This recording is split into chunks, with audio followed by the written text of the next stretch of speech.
Hi guys, welcome to another video. Today we are taking a look at an interesting subject, that being painting black power armor. It is well known that black is one of the harder colors for your army, especially when it comes to the color of the armor. Although it is not as difficult as painting white or yellow armor, which with the good tools is not actually that hard, the problem when it comes to black is quite simple. There is just no real black color to be seen in nature. Just take a look. Every black object that is around you is just slightly tinted by some other color from the spectrum. And even if we theoretically remove all color sources, we would still be dealing with various versions of gray. That is the reason why when you prime your miniatures black, it looks so weird to your brain. So the real problem is how to make black armor that looks black but also is realistic enough for your brain to translate it as black. The answer is actually very easy. You just use the concept of chromatic black, meaning mixes of various colors to create a black without using any black pigment. There are many recipes, some could say there is infinite number of different ways to mix a chromatic black. And what you are watching for these past few minutes is one of my favorite. First of all, it is good to create an environmental lighting that is affecting your miniature, creating a contrast between the light and shadow parts during the priming phase gives me very nice and interesting base for application of my main color. By mixing the deep purple and lizard green from Vallejo Express range and a bit of contrast medium, we can create a pretty convincing and interesting chromatic black. You can apply it by brush or the airbrush. Also, the transparency of the mix makes layers created in priming stage still visible, so it creates this nice gradient of different shades of black. And that is the main power of chromatic black. The ability to create this gradient going through the original colors or using these colors for volumetric or edge highlights. All of that makes this armor interesting and somewhat realistic. From here, the paint job is very simple. Just color blocking rest of the model, which in this case is just the metallics, hair and X.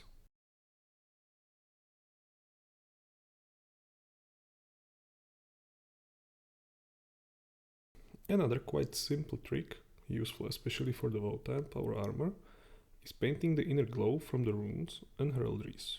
The trick is very simple. Just get some water by a wet brush into the recesses and runes and wait a bit so it has time to evaporate a little bit. Then use an ink or contrast paint and carefully move the tip of the brush over the wet runes. The ink will flow right into the recesses. You can start by using white and then the secondary color, especially on the dark armor.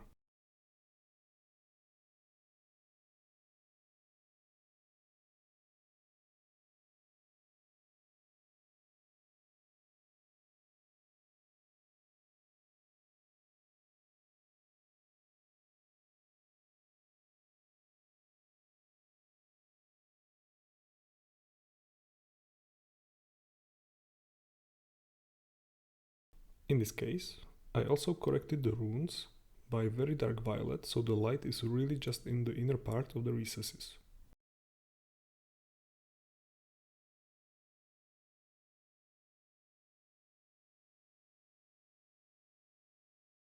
The power weapon follows the same pattern as always, going from dark violet through various shades of pink to pure white. Applying these colors by thin lines across the blade using smaller and smaller surfaces for each shade. It is quite simple and quick technique to speed paint the power weapons that looks nice on the table.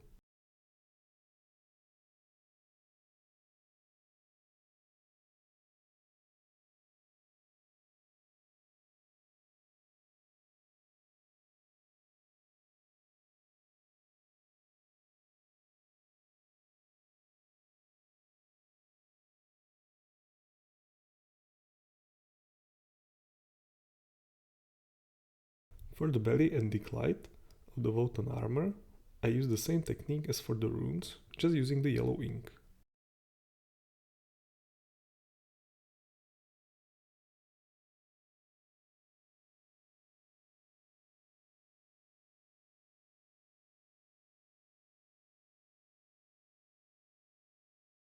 Now you might be wondering why I haven't touched the head so far.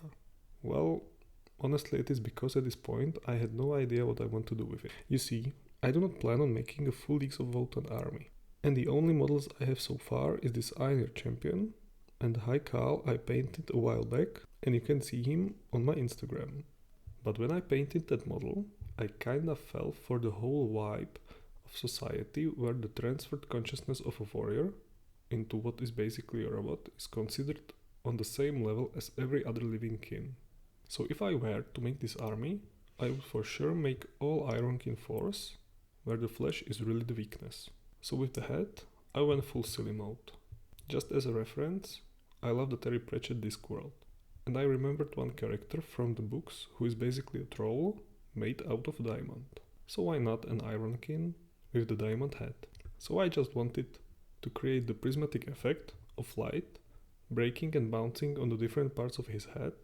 So I went in with soft glazes and stippling and just made a mess for like 30 minutes.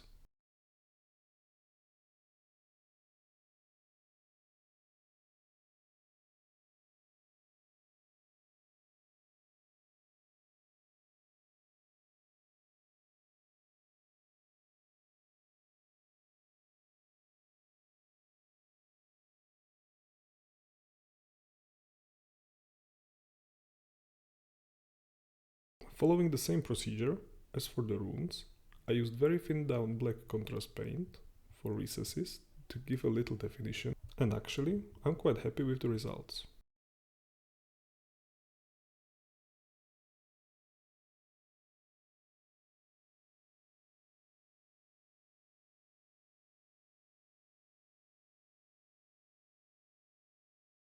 To finish the model, there is just a quick edge highlight that remains. Just FYI, the edge highlights on these models and on this round and advanced armor are just nightmare.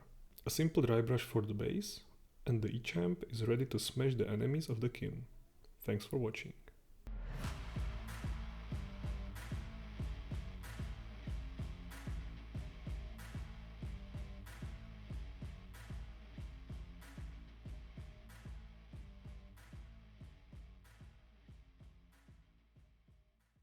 If you enjoyed the video, leave a like and subscribe for the future content, and I will see you on the next one. Bye.